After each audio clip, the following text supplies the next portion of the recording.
జంజీని రెచ్చగొట్టడానికి జరుగుతున్న ప్రయత్నాలు రివర్స్ అవుతున్నాయి.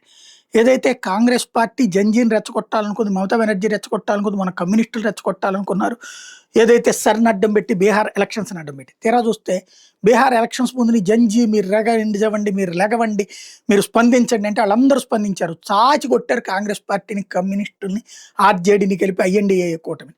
అదే సందర్భంలో జంజీ నిజంగా ఈ దేశానికి ప్రభుత్వం ఏది కావాలంటే ఎన్డీఏ కూటమి ప్రభుత్వం కావాలి, మోడీ నేతృత్వంలో కావాలని కోరుకున్నారు. అట్లాగే వివిధ ప్రదేశాల్లో జంజీని రెచ్చగొడితే రివర్స్ అవుతున్నటువంటిది ఐఎన్డీఏ కూటమికి.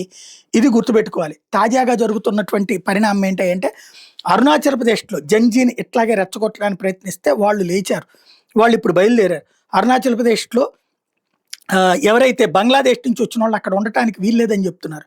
మీరు అసలు ఇన్నర్ లైన్ పర్మిట్ లేకుండా గిరిజన ప్రాంతాల్లో ఎట్లా మసీదులు కడతారని నిలదీస్తున్నారు.